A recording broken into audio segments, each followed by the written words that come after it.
The cargo ship moved slowly through the darkness of space. Captain Daniel Morrison sat in his chair, watching the stars pass by the window. He had been flying this route for 15 years now, and nothing ever surprised him anymore. But today would be different. A weak signal came through the ship's communication system. It was a distress beacon, barely strong enough to hear. Daniel leaned forward and checked the location. The signal was coming from a research station on a small moon called Theta 7. The station belonged to the Kryn, a species known for being cold and efficient.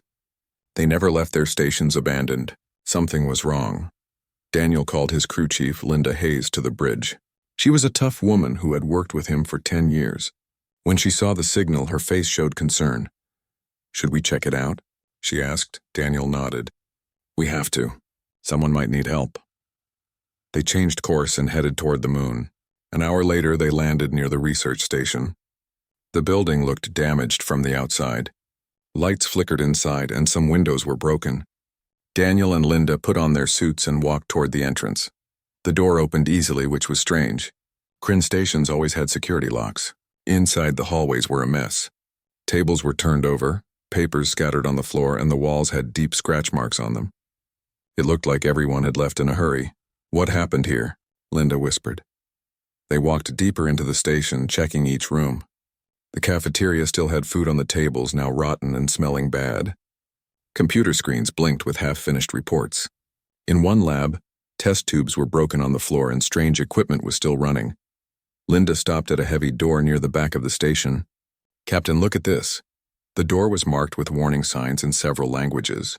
It was a containment room, meant to hold something dangerous. But the door was open and the lock was broken. Daniel felt his heart beat faster as they stepped inside. The room was dark except for one small light in the corner. Under that light, on a pile of torn blankets, was a small creature. It had dark fur with silver markings running down its back. The creature was tiny, maybe 3 months old, and it was shaking. Daniel moved closer and the creature lifted its head. He saw its face and felt his blood turn cold. It was a Vexian cub. The Vexians were the most feared species in the galaxy. Adults stood 8 feet tall with claws that could cut through metal and jaws strong enough to crush bones. 200 years ago, they had fought a terrible war against the Galactic Council. Millions had died. After the war, the Council put their home planet under quarantine. No one was allowed to visit the Vexians, and they were not allowed to leave. The entire species was locked away because they were considered too dangerous to exist. "We need to leave," Linda said, backing away. "Right now," but Daniel did not move. He looked at the small creature shivering in the corner. It was not attacking. It was not showing its teeth or claws. It was just scared and alone. The cub made a soft sound like a whimper, and Daniel felt something break inside his chest. He walked to a nearby computer and accessed the station's files. What he read made him angry. The Kryn had been doing experiments on Vexian cubs. They were trying to change their genetics to make them less aggressive. This cub was one of their test subjects. When the project failed, the Kryn had simply left. They abandoned the station and everything in it, including this helpless baby. The cub whimpered again, weaker this time. It was dying from hunger and cold. Every rule Daniel knew told him to leave the cub behind. The Vexians were dangerous. The Galactic Council had strict laws about them. Taking this cub could cost him his job, his ship, maybe even his life. He could be arrested and put in prison for years. But when he looked at that small creature, he did not see a monster. He saw something innocent that needed help. He saw a baby that had been left to die alone. "Get the medical kit," Daniel said quietly, "and prepare the isolation bay. We are taking it with us." Linda stared at him like he was crazy. "Captain, you cannot be serious. Do you know what they will do if they find out we have a Vexian on our ship? They will kill it and probably kill us too." "I know," Daniel said. He slowly approached the cub, speaking in a soft voice. "Hey there, little one. It is okay." "I am not going to hurt you." The cub opened its eyes fully. They were bright amber, like golden fire. It looked at Daniel with an expression that seemed almost surprised, as if it had never expected anyone to come back for it.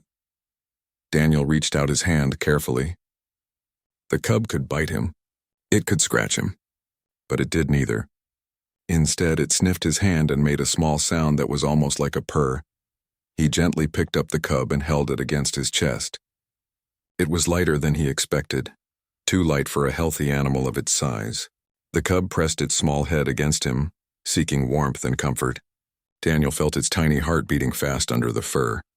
"This is insane," Linda said, but her voice was softer now. She could see the cub was just a baby. "Probably," Daniel agreed.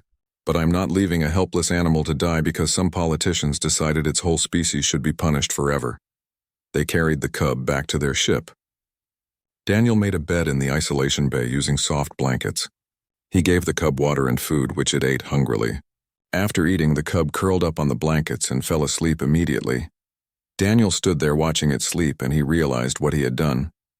He had just made a choice that could change everything. He had broken one of the most important laws in the galaxy. But as he looked at that small, peaceful creature, he knew he would make the same choice again.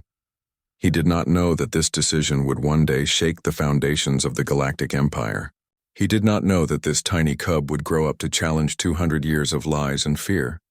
He did not know that saving one life would change millions more. All he knew was that he had found something worth protecting, and he would do whatever it took to keep it safe. 6 months had passed since Daniel found the cub on Theta 7. Life on the cargo ship had changed in ways he never expected. The cub, which he named Shadow, had grown much bigger. It was now the size of a large dog, though its huge paws showed it would become much larger someday. Shadow had become part of the crew's daily routine. Daniel converted an empty cargo bay into a living space for the Vexian. He built climbing structures from spare parts and brought toys from different spaceports. Shadow destroyed most of the toys within days, but seemed happy with them anyway.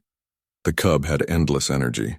It ran through the cargo bay, climbed the walls, and played with anything it could find. Shadow was also very curious about everything. The cub learned to open doors by watching the crew.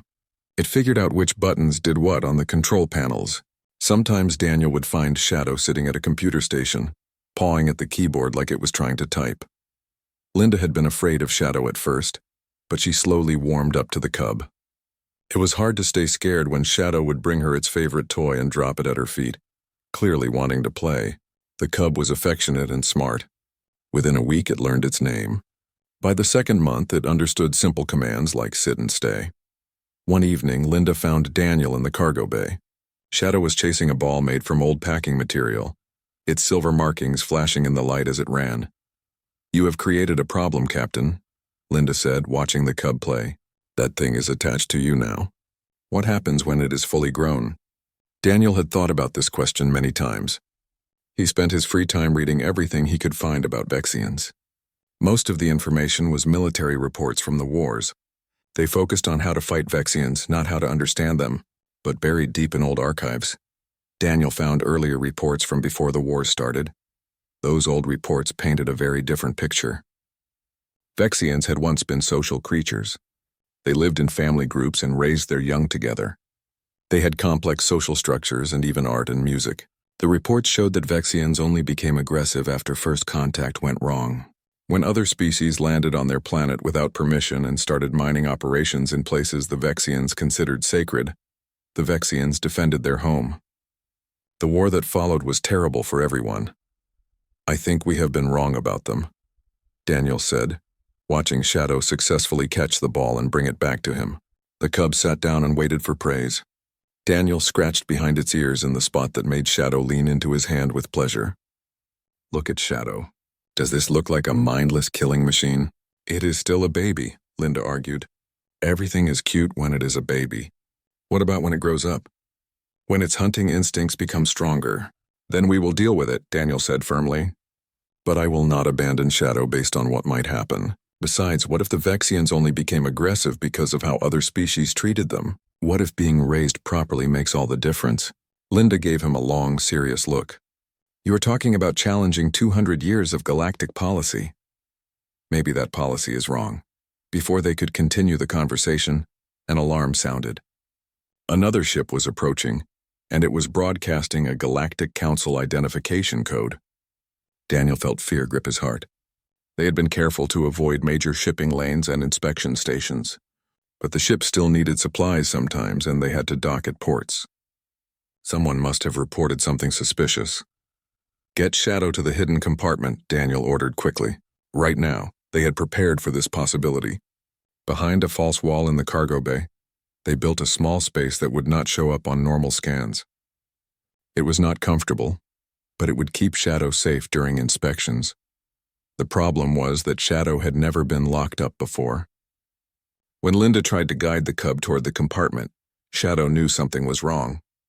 The cub planted its feet and growled. It was not an aggressive sound, but clearly one of distress.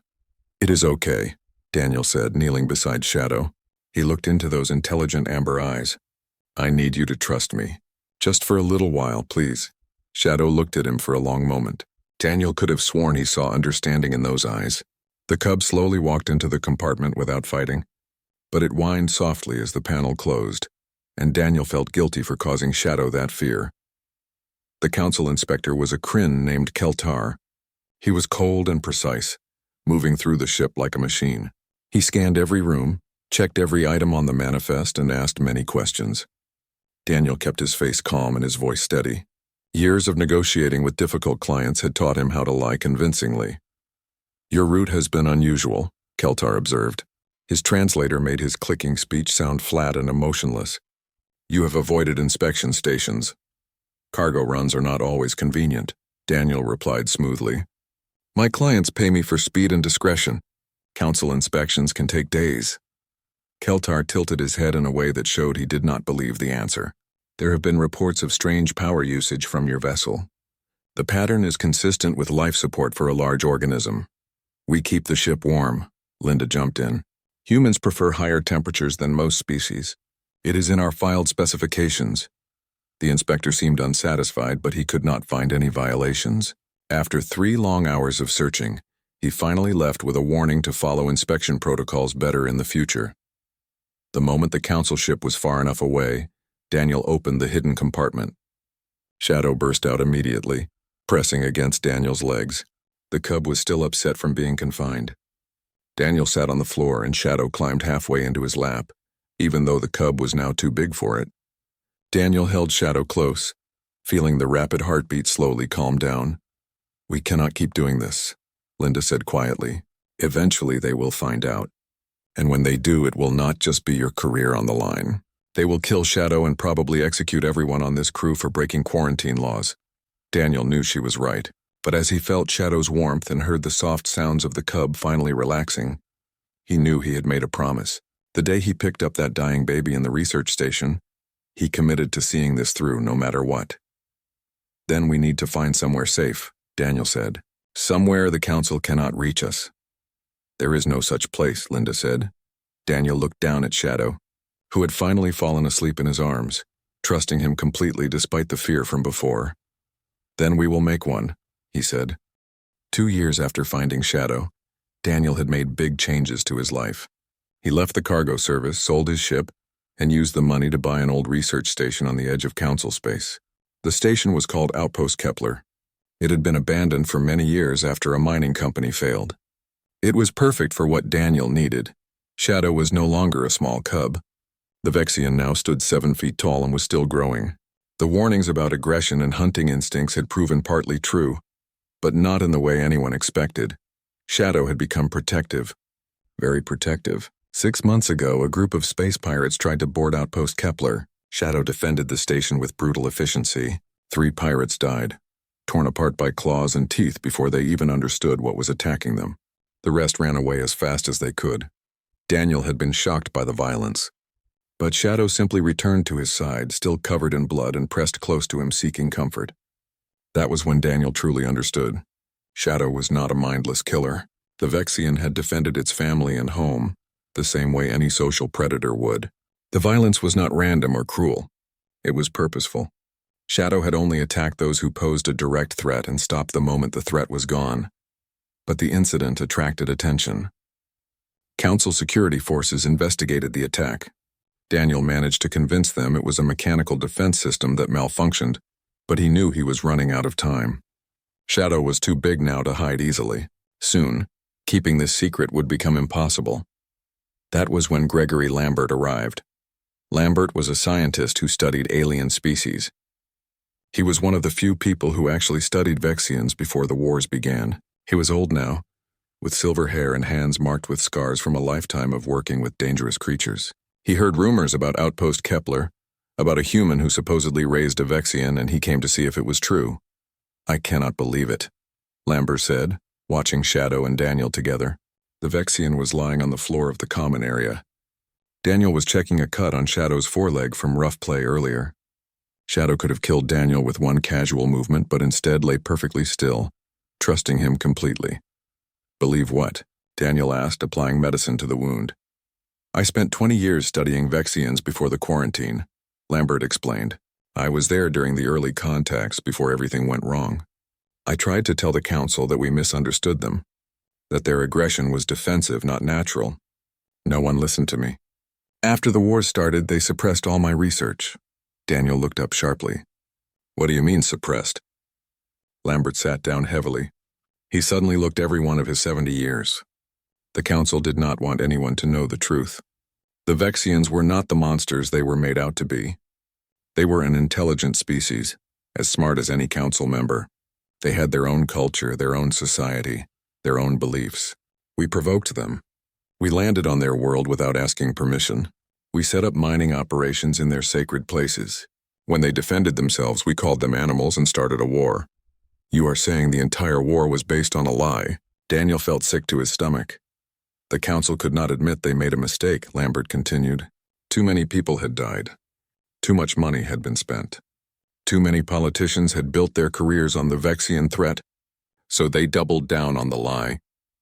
They quarantined the homeworld, declared the entire species too dangerous for contact, and made sure no one could challenge that decision. Shadow, sensing Daniel's distress, raised its head and made a questioning sound. Daniel scratched behind the Vexian's ears without thinking, trying to process what he was hearing. You are telling me that Shadow's entire species was condemned to extinction because it was politically convenient? Yes, Lambert said simply. And what you have done here, raising Shadow, forming this bond, it proves everything I tried to tell them decades ago. Vexians are not monsters. They are people. Different from us, yes. Dangerous, absolutely. But so are humans when we need to be. The capacity for violence does not make a species inherently evil. Daniel looked at Shadow carefully, trying to see past the fangs and claws to the individual beneath. What he saw was a being who played and showed affection, who got upset when lonely and happy when with friends. Shadow had learned to recognize different crew members by sight and smell. The Vexian had favorite foods and a favorite spot on the observation deck, where the sunlight came through the windows at just the right angle. Shadow was, in every way that mattered, a person. What do we do? Daniel asked quietly. Lambert smiled, and for the first time since arriving, he looked hopeful. We show them. We show the entire galaxy what you have accomplished here. We prove that the Council has been wrong for 200 years. They will never listen, Daniel said. They will just kill Shadow and cover everything up. Perhaps, Lambert acknowledged. But what if we do not give them a choice? What if we make it public, so public that they cannot hide it? The Council's power comes from the consent of its member species. If enough people see what Shadow really is, see how wrong the quarantine has been, that consent might disappear. It was crazy. It was dangerous. It could get everyone Daniel cared about killed. The Council did not forgive people who challenged their authority. But when Shadow looked at him with those intelligent amber eyes, when Daniel thought about an entire species condemned for crimes they did not commit, when he remembered that message about Vexians being locked away on their planet for 200 years, he knew what he had to do. This was not just about Shadow anymore. It was about justice. It was about truth. It was about whether the galaxy would continue to accept lies just because they were comfortable. Daniel thought about the old reports he had read. Reports about Vexian families, Vexian art, Vexian music, an entire civilization locked away and forgotten, condemned because the people in power could not admit they were wrong. He thought about Shadow as a tiny cub, abandoned to die alone because it was considered worthless. He thought about how Shadow had grown, had learned, had shown intelligence and emotion and personality. He thought about how Shadow protected the people it cared about and played gently with those it trusted. The galaxy needed to see this, not because Shadow was special or different from other Vexians, but because Shadow proved that everything the Council said about Vexians was a lie. All right, Daniel said finally, his voice firm with decision. Let us show them. Let us show them the truth. Lambert's smile grew wider. I was hoping you would say that. I have been waiting 2 decades for this moment. Shadow made a sound that was almost like a laugh, as if the Vexian understood exactly what they were planning and approved. Daniel reached out and put his hand on Shadow's head, feeling the warmth and strength there. "We are going to change the galaxy," Daniel said softly. Shadow leaned into his touch, trusting completely, and Daniel knew whatever happened next, it would be worth it. The message appeared everywhere at once. Every screen in council space showed the same thing for exactly 10 minutes. News channels, entertainment programs, government broadcasts, even personal communication devices. Someone with serious technical skills made sure it could not be blocked or stopped. On every screen, people saw a human sitting in a plain room. Beside him sat a fully grown Vexian. "My name is Daniel Morrison," the recording began. "6 years ago, I found an abandoned Vexian cub dying in a research facility. I made the choice to save its life. The being beside me is named Shadow. What I'm about to show you contradicts 200 years of galactic policy, but it is the truth." The video that followed was carefully put together from thousands of hours of footage. It showed Shadow as a tiny cub, playful and helpless. It showed Shadow learning and growing. It showed the Vexian interacting with Daniel and the crew of Outpost Kepler. There were moments of affection, of intelligence, of personality that no one expected from a species labeled as monsters. The video also showed the truth about the research facility. It showed the genetic experiments, the cruel treatment, the casual way that civilized species treated a being they considered beneath them. But the most powerful moment came near the end of the recording. Daniel was sitting at a computer working on some repair. He was clearly focused on his task and unaware of anything else. Shadow approached from behind, moving silently. The Vexian could have easily killed him. Instead, Shadow simply lay down beside Daniel's chair, rested its massive head on its paws, and closed its eyes. It was a position of complete trust and vulnerability. "The Vexians are not monsters," Daniel's voice said over the footage. "They are people. They were condemned because we did not understand them, because we hurt them first and then blamed them for defending themselves. Shadow has lived among humans for 6 years. Shadow has only ever used violence when protecting those Shadow considers family, just like any of us would do." The recording ended with a direct challenge. "The Council says the Vexians are too dangerous to exist. I say the Council is too afraid to admit they were wrong. Shadow will be at Outpost Kepler for the next month. I invite anyone who wants to see the truth to come meet Shadow in person. I invite the Council to explain why they have been lying for 2 centuries. The response was immediate and explosive. The Council issued emergency statements. They called Daniel a traitor and a criminal. They demanded Shadow's immediate death. They sent warships toward Outpost Kepler with orders to destroy the station if necessary, but they were too slow. Within hours, civilian ships began arriving at the station. Journalists came to record the story. Scientists came to study Shadow. Families came out of curiosity. People from hundreds of different species all wanting to see if the broadcast was real. Some came with weapons, believing it was a trick. Others came with open minds. A few came with hope in their hearts. Daniel and his crew met them all at the airlock. Shadow stood beside him, calm and patient. The first visitor was a Kryn scientist named Telvis. She had written many papers about Vexian aggression during the wars. She approached Shadow with obvious fear. Her entire body was tense and ready to run. Shadow simply sat down, making itself smaller and less threatening, and waited. "It is not attacking," Telvis observed. Her translator could barely handle her confusion. "Shadow only attacks real threats," Daniel explained. "You are not threatening anyone, so you are safe." Over the next several days, hundreds of visitors came through Outpost Kepler. Shadow met them all with patient curiosity. The Vexian allowed itself to be studied, recorded, and even carefully touched by the bravest visitors. Shadow seemed to understand the importance of what was happening, or perhaps Shadow just enjoyed all the attention. Not everyone was convinced. Some visitors left still believing Shadow was just a strange exception that proved nothing about the rest of the species. Others were troubled by what they saw. Their certainty was shaken, but slowly, carefully, opinion began to shift across the galaxy. Gregory Lambert had been right. The Council's power depended on people trusting them. When people realized they had been lied to about the Vexians, they began to question what else the Council had lied about. Protests erupted on important Council worlds. Scientists demanded access to the research that had been hidden. Families of soldiers who died in the Vexian Wars demanded answers about why those conflicts really started. Young people organized demonstrations. Old soldiers came forward with stories that contradicted the official narrative. The Council sent their warships. But by the time they arrived at Outpost Kepler, the station was surrounded by civilian vessels. Hundreds of ships formed a shield between the military and the outpost. Firing on Kepler would mean killing Council citizens. It would mean admitting that the Council valued its lives more than the lives of its own people. The standoff lasted for 3 weeks. During that time, the whole galaxy watched and waited. It was during this standoff that Daniel received a private communication. It came from a Vexian, transmitting from the quarantined homeworld using old, barely working equipment. The video quality was poor, but the message was clear. The Vexian on the screen was old. Its fur was gray with age, but its eyes were bright with emotion. Through a translation program that Lambert helped set up, it spoke. "We thought we had been forgotten," the old Vexian said. "We thought we were alone. For 200 years we have lived behind your barriers, unable to leave, unable to contact anyone beyond our world. We thought your species hated us too much for there to ever be peace." The Vexian paused. When it spoke again, its voice was thick with an emotion that needed no translation. "You showed them who we are. You showed them we are not monsters. One human, one cub, one simple act of kindness.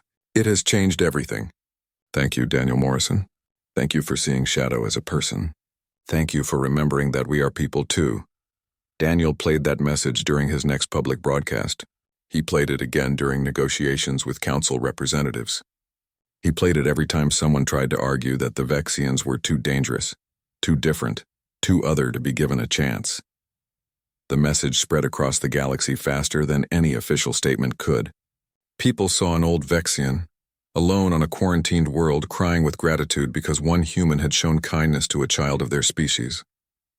They saw 200 years of isolation and pain in those words.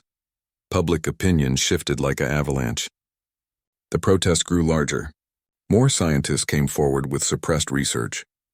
More soldiers shared their stories. The pressure on the Council became impossible to ignore. Finally, after 3 weeks of standoff, the Council agreed to talks. They sent representatives to Outpost Kepler. Shadow sat in on those meetings, calm and dignified, while humans and aliens argued about the Vexians' right to exist. It took months of negotiation. There were setbacks and arguments. Some Council members resigned rather than accept the changes. Some species threatened to leave the Council entirely. But slowly, painfully, change began to happen. The quarantine protocols were reviewed. Scientists were given access to the Vexian homeworld for the first time in 2 centuries. Cultural exchange programs were discussed. Trade agreements were considered. It was not perfect. It was messy and complicated. Centuries of fear and distrust could not disappear overnight, but it was happening. And it all started because one human looked at an abandoned cub and decided that every life deserved a chance.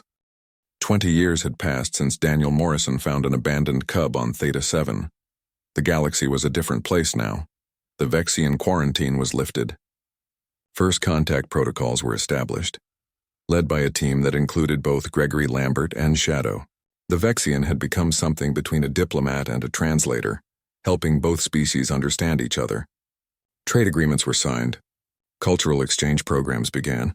Young Vexians were attending universities on Council worlds. Council citizens were visiting the Vexian homeworld as tourists and researchers. It was not perfect. Centuries of distrust could not be erased in just 2 decades.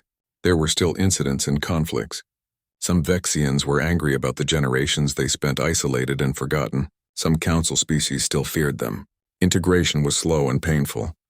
There were protests on both sides. There were hate crimes and political battles, but it was happening. Change was real and ongoing. Daniel himself had become a controversial figure across the galaxy. Some people called him a hero who had saved an entire species from extinction. Others called him a criminal who had violated quarantine laws, and they argued that the outcome did not excuse the crime. The Council eventually pardoned him, but more because they had no choice than because they forgave him. He was offered important positions, honors, opportunities to become rich and famous from his story. He turned them all down. Now, Daniel stood on Outpost Kepler, which had been converted into a formal embassy and research station. He watched a Vexian transport ship prepare for departure. The ship carried the latest group of young Vexians heading out to study at council universities. It was part of the cultural exchange program that had taken years to establish. Shadow stood beside him. The Vexian was older now, with gray beginning to show in the distinctive silver markings. Shadow had become a diplomat, spending more time traveling between worlds than staying in one place. But Shadow always came back to Kepler, always came back to Daniel. "Do you ever regret it?" A voice asked from behind them. Daniel turned to find Helen Carter. She was a historian who had spent years writing about the Vexian integration. She had been interviewing him for weeks, trying to create a complete record of the events that led to the council's policy change. "Regret what?" Daniel asked. "All of it.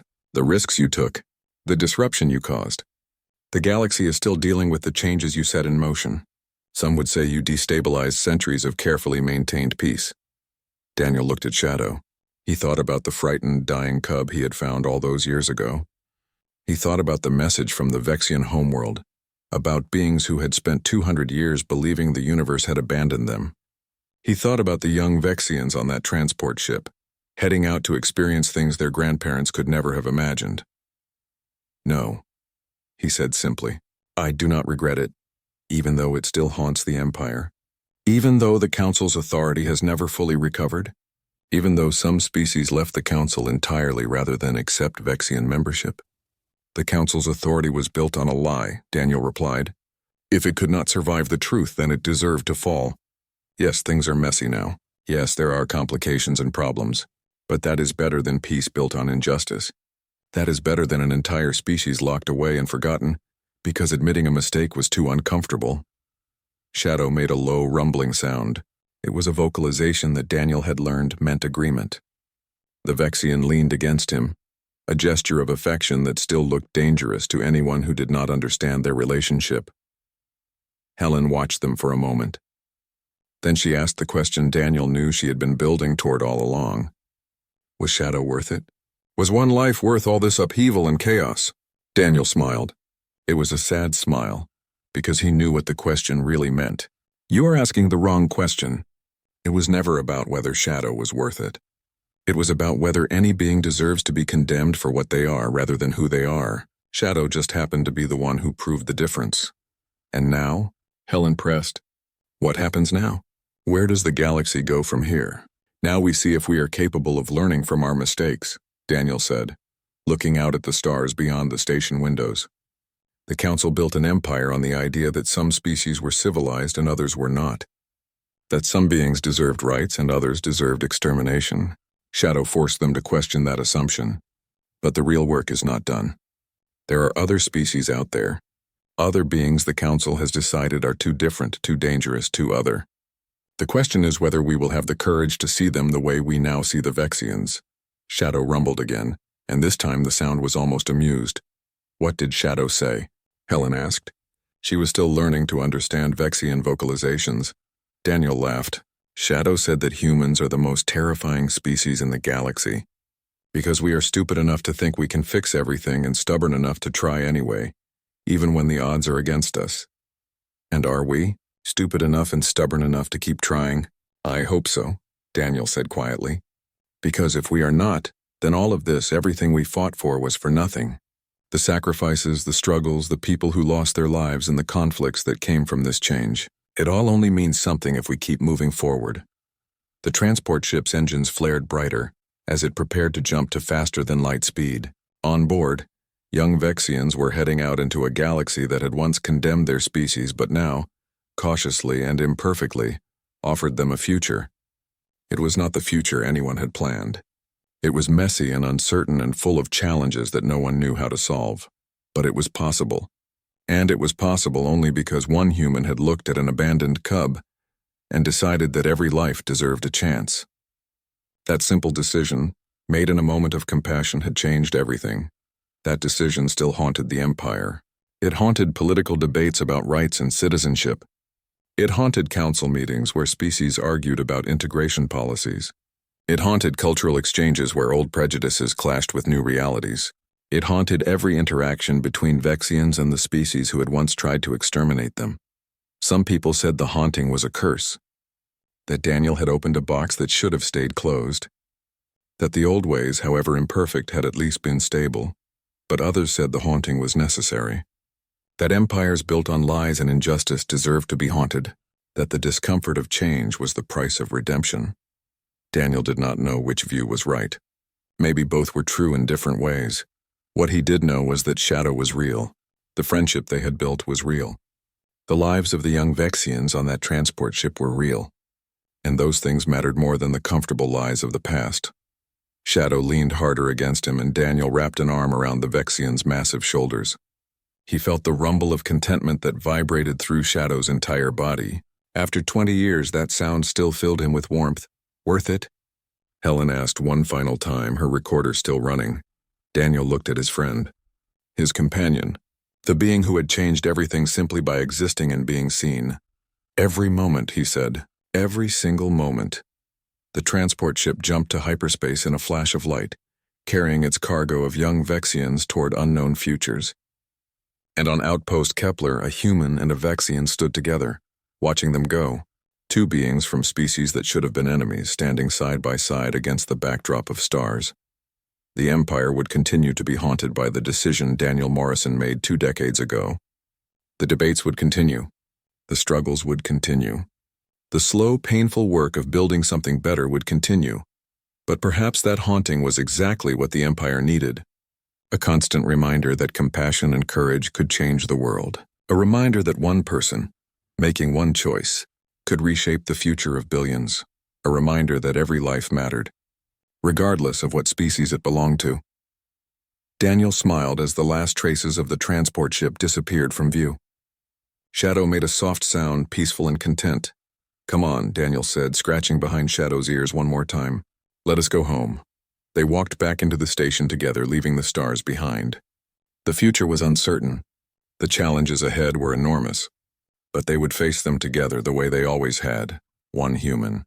One Vexian. One friendship that had changed the galaxy. And that, Daniel thought, was worth any haunting.